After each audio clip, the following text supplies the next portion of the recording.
Hello friends, welcome back to my YouTube channel Study Career Point. I hope you all are doing well. So start कर रहे हैं हमारे आज के practice session से, जो आपका CDP का क्वेश्चन पेपर है, जो आपके ऑनलाइन एग्जाम CTET के हुए थे, ठीक है, उनका ये क्वेश्चन पेपर है आपका, जो आपका 17 जनवरी का है, ठीक है। तो स्टार्ट करते हैं, देखिए हमारे फर्स्ट क्वेश्चन के साथ।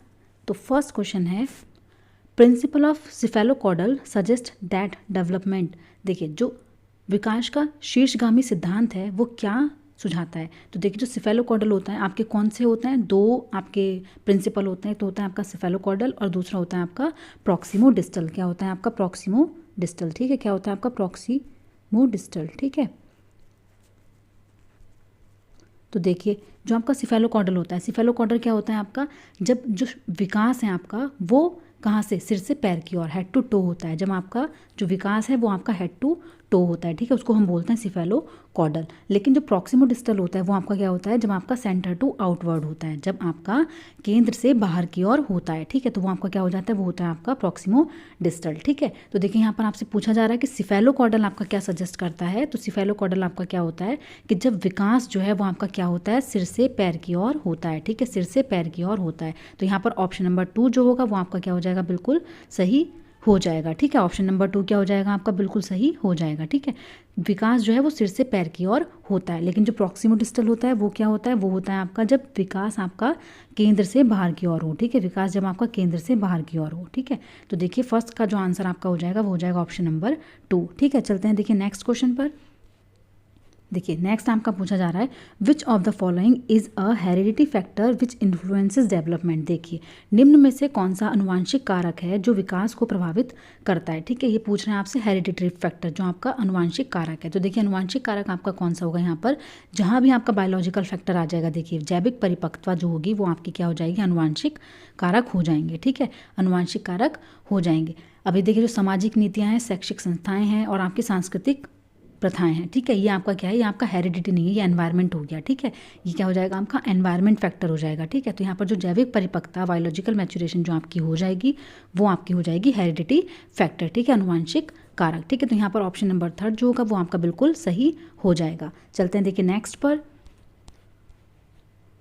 देखिए नेक्स्ट है, which of the following is the primary agent of socialisation for very young children. देखिए छोटे बच्चों के लिए निम्न में से कौन सी सामाजिकरण की प्राथमिक संस्था है। तो देखिए प्राथमिक संस्था कौन सी है छोटे बच्चों के लिए, तो वो आपकी क्या हो जाती है, परिवार, ठीक है, क्या हो जाता है आपका फैमिली, ठीक है। जो प्राइमरी एजेंट आपका होता है वो क्या होता है आपका फैमिली, ठीक है, आपके पेरेंट्स। तो यहाँ पर जो ऑप्शन नंबर 4 है वो आपका क्या हो जाएगा, बिल्कुल करेक्ट हो जाएगा।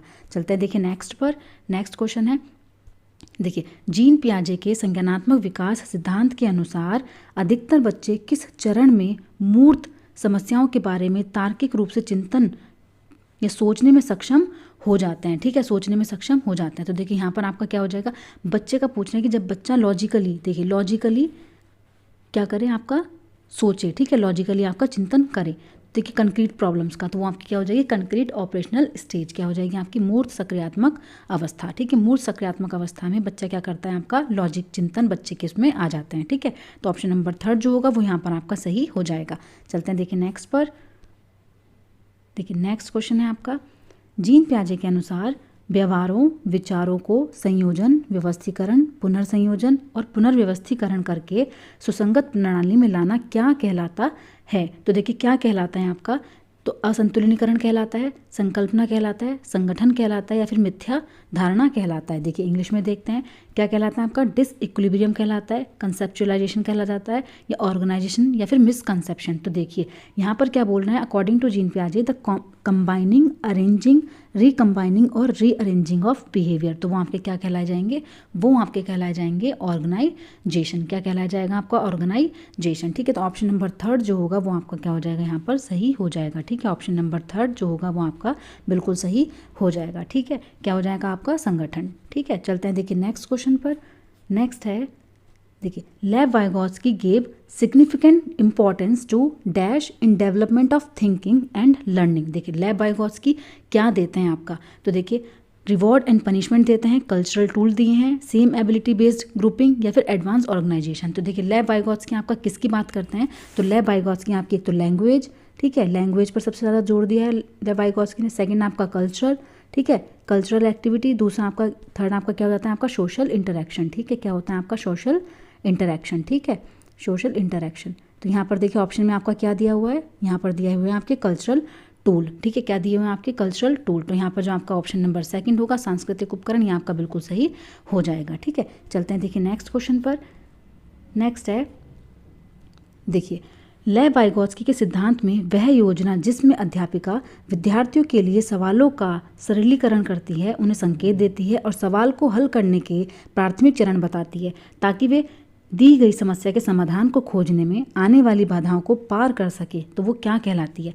देखिए जब लेव वाइगोत्स्की की बात होती है तो लेव वाइगोत्स्की आपके क्या देते हैं, एक तो आपका zone of proximal development ZPD देते हैं, ठीक है, स्कैफ होल्डिंग आपकी देते हैं, ठीक है, क्या देते हैं आपकी स्कैफ होल्डिंग देते हैं, ठीक है, स्कैफ होल्डिंग की बात करते हैं जिसमें बच्चे को हिंट दिया जाता है, ठीक है। तो यहाँ पर आपका स्कैफ होल्डिंग दिया हुआ है, ठीक है, पान, तो वो जो आप किसी बच्चे को हिंट देते हो किसी भी प्रॉब्लम को सॉल्व करने के लिए, ठीक है, तो वो आपकी कहलाती है पान या फिर स्कैफ होल्डिंग, ठीक है। तो यहाँ पर ऑप्शन नंबर 1 जो होगा वो बिल्कुल आपका सही हो जाएगा, ठीक है। चलते हैं देखिए नेक्स्ट क्वेश्चन पर।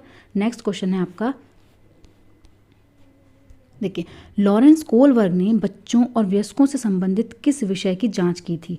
देखिए किस विषय की जांच की थी, प्रशंसा का संवेगों पर प्रभाव, शारीरिक विकास को प्रभावित करने वाले कारक, नैतिक तर्क का विकास या फिर संवेगात्मक विकास का क्रम। देखिए लॉरेंस वर्ग की अगर हम बात करते हैं तो लॉरेंस वर्ग आपकी क्या देते हैं, तो वो आपकी देते हैं मोरल डेवलपमेंट या फिर मोरल रीजनिंग, ठीक है, डेवलपमेंट ऑफ मोरल रीजनिंग, ठीक है। तो यहाँ पर ऑप्शन नंबर 3 जो हो जाएगा वो बिल्कुल आपका सही हो जाएगा। चलते हैं देखिए नेक्स्ट पर। नेक्स्ट क्वेश्चन है, एक अध्यापिका को अपने विद्यार्थियों में निम्न में से किस पहलू को बढ़ावा देना चाहिए। निम्न में से किस पहलू को बढ़ावा देना चाहिए, तो देखिए निष्क्रिय नकल। देखिए जब सक्रिय चीज़ आपकी आती है, एक्टिव लर्निंग अगर आपकी बात हो रही है तो वो आपका पॉजिटिव वर्ड होता है, लेकिन यहाँ पर निष्क्रिय आपका बता रखा है तो देखिए निष्क्रिय तो आपका क्या हो जाएगा, बिल्कुल गलत हो जाएगा, ठीक है। यहाँ पर निष्क्रिय आपका बिल्कुल गलत हो जाएगा। कंठस्थ करेंगे स्मरण को, देखिए कंठस्थ हमें नहीं करना है, मेमोराइजेशन हमें नहीं करानी है बच्चे की, ठीक है। ज्ञान का निर्माण करेंगे या फिर उच्च प्रतिस्पर्धा, तो यहाँ पर आपका क्या हो जाएगा, किस पहलू को बढ़ावा देना चाहिए, तो वो आपका हो जाएगा ज्ञान का निर्माण, ठीक है, ज्ञान का निर्माण। ऑप्शन नंबर 3 जो होगा वो बिल्कुल आपका सही हो जाएगा। चलते हैं देखिए नेक्स्ट पर। नेक्स्ट क्वेश्चन है, बुद्धि के समकालीन संपत्तियों के अनुसार बुद्धि लब्धि परीक्षण किसी व्यक्ति की बुद्धिमत्ता को जांचने के लिए उपयुक्त नहीं है क्योंकि वे अक्सर डैश होते हैं।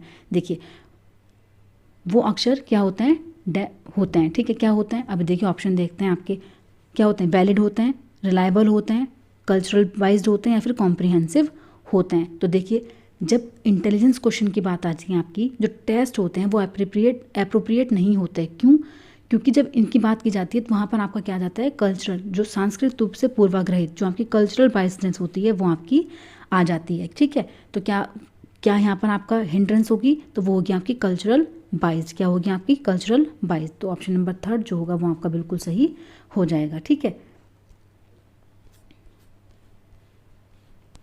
देखिए भाषा और विचार, देखिए भाषा और विचार जो होते हैं वो आपके क्या होते हैं, कई महत्वपूर्ण रूपों से अंतःक्रिया करते हैं, एक दूसरे से स्वतंत्र रूप से विकसित होते हैं, किसी व्यक्ति के विकास को प्रभावित नहीं करते हैं, एक स्थिर और एक रूप तरीके से ही अंतःक्रिया करते हैं। देखिए एक दूसरे से विकसित होते हैं, स्वतंत्र रूप से स्वतंत्र नहीं होते हैं। आपके भाषा विचार क्या होते हैं, आपके एक दूसरे पर डिपेंडेंट होते हैं, ठीक है, क्या करते हैं, अंतःक्रिया करते हैं। भाषा से ही विचार आते हैं, विचार से ही भाषा आती है, ऐसा लेव वाइगोत्स्की और जीत पियाजे कहते हैं, ठीक है। तो कई महत्वपूर्ण रूपों में अंतःक्रिया करते हैं, ठीक है। ऑप्शन नंबर 1 जो होगा वो आपका बिल्कुल सही हो जाएगा, ठीक है। चलते हैं देखिए नेक्स्ट क्वेश्चन पर। नेक्स्ट है, लगभग किस उम्र के आसपास प्राय बच्चों में जेंडर भूमिका की प्रारंभिक समझ आ जाती है। देखिए किस एज में पूछा जा रहा है कि बच्चों के अंदर जो जेंडर स्टीरियोटाइप है, जेंडर जो रोल है वो बच्चों के अंदर आ जाता है। जेंडर रोल यहाँ पर आपसे पूछ रहे हैं, ठीक है, जेंडर रोल आपसे पूछ रहे हैं। तो देखिए कौन सी एज में आपका आ जाता है, 4 वर्ष की एज में आ जाता है, 10 वर्ष की एज में, 14 वर्ष की एज में या फिर 18 ईयर्स की एज में। तो देखिए 18 ईयर्स की एज में तो बच्चा बिल्कुल सारी समझ बच्चे के अंदर आ जाती है इन तीनों एजेस में, ठीक है। तो वो आपसे क्या पूछा है, कम प्राय बच्चों में जेंडर लगभग किस उम्र के आसपास, तो वो होता है आपके 4 वर्ष, ठीक है। 4 वर्ष के बच्चों में ही क्या आ जाता है, आपका जेंडर रोल की भावना बच्चे के अंदर विकसित हो जाती है, प्रारंभिक समझ आ जाती है, ठीक है। तो ऑप्शन नंबर 1 जो होगा बिल्कुल सही है यहाँ पर, ठीक है। चलते हैं देखिए नेक्स्ट पर। नेक्स्ट है, शिक्षा में समावेशन को बढ़ावा देने के लिए एक अध्यापक को ऐसा कक्षा वातावरण पैदा करना चाहिए जो, देखिए ऐसा कक्षा वातावरण प्रस्तुत करना चाहिए कि विविधता के प्रतिग्रहण को पोषित करे, रूढ़िवादों और नामीकरण को बढ़ावा दे, योग्यता के बारे में सतत धारणा को पोषित करे या फिर विद्यार्थियों में प्रतिस्पर्धा की भावना को बढ़ावा दे। तो देखिए यहाँ पर आपको क्या करना चाहिए, तो देखिए जब हम क्या करते हैं, जब जो आपकी डाइवर्सिटी होती है, ठीक है, जो डाइवर्सिटी होती है, अगर हम डाइवर्सिटी को ग्रहण कर रहे हैं, उसको पोषित कर रहे हैं बच्चों के अंदर, ठीक है, उसको एक सोर्स के रूप में ले रहे हैं, ठीक है, तो वो आपका क्या हो जाएगा, बिल्कुल करेक्ट हो जाएगा। तो हम कैसा वातावरण बना सकते हैं समावेशन शिक्षा में, विविधता के प्रतिग्रहण को पोषित करके, ठीक है, विविधता के प्रतिग्रहण को पोषित करके, ठीक है। अब देखिए इंग्लिश में देख लेते हैं क्या बोलेंगे उसको, nurture acceptance of diversity, diversity को एक्सेप्ट करके, ठीक है, लेबलिंग आपको यहाँ पर नहीं करनी है, ठीक है। उसके बाद आपको क्या है, एंटिटी बिलीफ अबाउट एबिलिटी, ये भी आपको नहीं करना है, ठीक है। प्रमोट कॉम्पिटिटिव, देखिए कॉम्पिटिशन बच्चों के अंदर नहीं पैदा करना है, ठीक है, तो ये भी आपका बिल्कुल गलत हो जाएगा। चलते हैं देखिए नेक्स्ट पर। नेक्स्ट क्वेश्चन है, मूल्यांकन को अधिगम के लिए मूल्यांकन, देखिए असेसमेंट फॉर लर्निंग आपसे पूछ रहे हैं, ठीक है, रूप में इस्तेमाल करने के लिए क्या करना चाहिए। देखिए असेसमेंट फॉर लर्निंग आपसे पूछा जा रहा है, तो असेसमेंट फॉर लर्निंग आपकी क्या होती है, असेसमेंट फॉर लर्निंग आपकी क्या हो जाती है, जब क्या होता है ऑन गोइंग एक्टिविटी में आपसे क्वेश्चन पूछा जा रहा है, मतलब अगर कोई लेक्चर टीचर आपको पढ़ा रहे हैं, अगर उस लेक्चर के बीच में ही टीचर क्या करता है, आपसे क्वेश्चनिंग करता है, ठीक है, तो वो आपकी क्या हो जाती है, असेसमेंट फॉर लर्निंग, ठीक है, क्या हो जाती है आपकी, असेसमेंट फॉर लर्निंग। तो as an ongoing activity, ठीक है, मूल्यांकन एक निरंतर प्रक्रिया के रूप में करें, ठीक है, अगर असेसमेंट फॉर लर्निंग है तो, ठीक है। तो यहाँ पर आपका जो ऑप्शन नंबर फर्स्ट हो जाएगा वो बिल्कुल आपका करेक्ट हो जाएगा, ठीक है, बिल्कुल करेक्ट हो जाएगा। चलते हैं देखिए नेक्स्ट पर। नेक्स्ट है, निम्न में से कौन सा सवाल विद्यार्थियों में आलोचनात्मक चिंतन को बढ़ावा देने में मददगार है। देखिए कौन सा चिंतन बच्चों को आलोचनात्मक चिंतन करने में मददगार होगा, तो देखिए कौन सा होगा आपका, a+b का स्क्वायर का सूत्र क्या है, भारत का पहला राष्ट्रपति कौन था, देखिए वन वर्ड क्वेश्चन है, ठीक है, ये वन वर्ड क्वेश्चन है। हम किस तरह भविष्य में जल संकट को टाल सकते हैं, या फिर बाल दिवस किस तारीख को, ये भी आपका क्या हो जाएगा, वन वर्ड आंसर हो जाएगा, ठीक है। तो यहाँ बच्चे को क्या करना है, यहाँ बच्चे को कोई भी अपनी कॉग्निटिव एक्टिविटी नहीं यूज़ करनी है। जब हम बात करते हैं बच्चे से कि हम किस तरह भविष्य में जल संकट को टाल सकते हैं, तो यहाँ बच्चा क्या करेगा, अपनी सोच को विकसित करेगा, अपनी सोच यहाँ पर लगाएगा, ठीक है। तो यहाँ पर आपका ऑप्शन नंबर थर्ड जो हो जाएगा वो क्रिटिकल थिंकिंग के लिए आपका बेस्ट एग्जाम्पल हो जाएगा, ठीक है। चलते हैं देखिए नेक्स्ट क्वेश्चन पर। नेक्स्ट है, पिछड़े वर्गों में आने वाले विद्यार्थियों के सफल समावेशन हेतु महत्वपूर्ण है कि उन्हें केवल, देखिए केवल जहाँ आ जाएगा वो आपका नेगेटिव वर्ड होता है, तो ये आपका कट जाएगा, ठीक है, उनमें अपनेपन की भावना को बढ़ावा दिया जाए, उन विद्यार्थियों के सामाजिक सांस्कृतिक संदर्भ को अनदेखा, देखिए अनदेखा हमें नहीं करना है, ठीक है, ये भी आपका गलत हो जाएगा, उनके लिए विद्यालय पश्चात ट्यूशन लेना अनिवार्य किया जाए। देखिए विद्यालय के पश्चात ट्यूशन तो हर जगह आपके वो कर रखे हैं कि आपको ट्यूशन नहीं लेना, क्लास में ही ऐसा पढ़ाओ कि बच्चे को ट्यूशन की ज़रूरत ही ना पड़े, ठीक है। तो यहाँ पर जो आपका ऑप्शन नंबर सेकंड है वो आपका बिल्कुल करेक्ट हो जाएगा, वह अपनेपन की भावना को बढ़ावा दिया जाए, ठीक है, उनमें अपनेपन की भावना को बढ़ावा दिया जाए। तो ऑप्शन नंबर 2 जो होगा वो बिल्कुल करेक्ट हो जाएगा। चलते हैं देखिए नेक्स्ट क्वेश्चन पर। नेक्स्ट है, गुणज वैकल्य, देखिए student with dyscalculia are likely to face challenge in, देखिए जब डिसकैलकुलिया की बात होती है, कैलकुलिया मतलब क्या हो गया आपका, कैलकुलेशन, जब कैलकुलेशन की बात होती है तो आप किस चीज़ का यूज़ करोगे, वो करोगे आप मैथमेटिक्स का, ठीक है।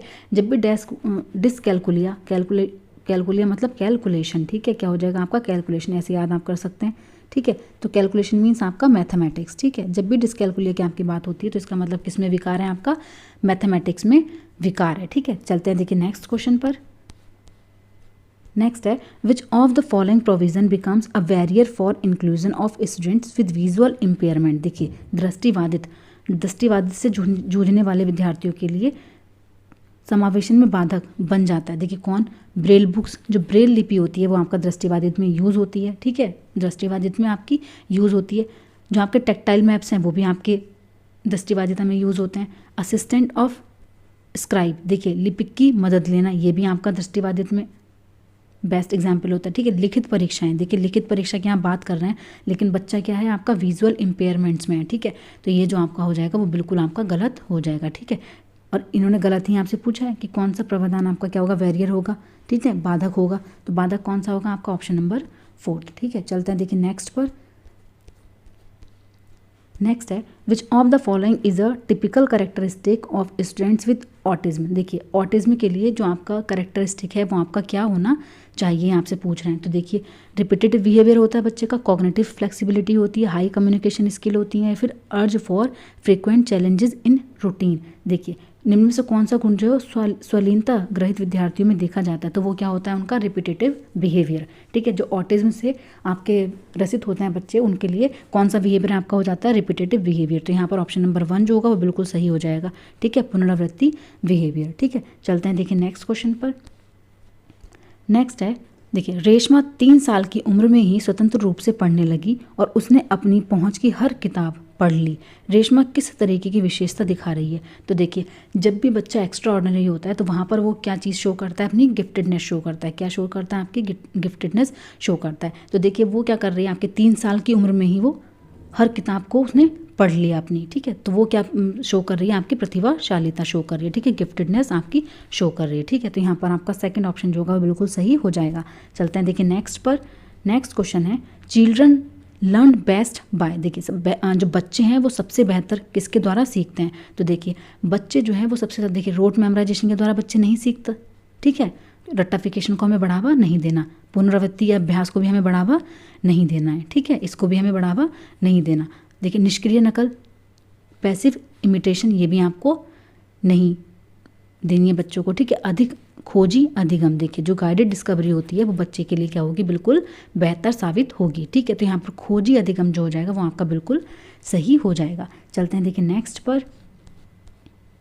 देखिए यहाँ पर आपका आ जाता है कथन। देखिए अभिकथन ए आपका क्या कह रहा है?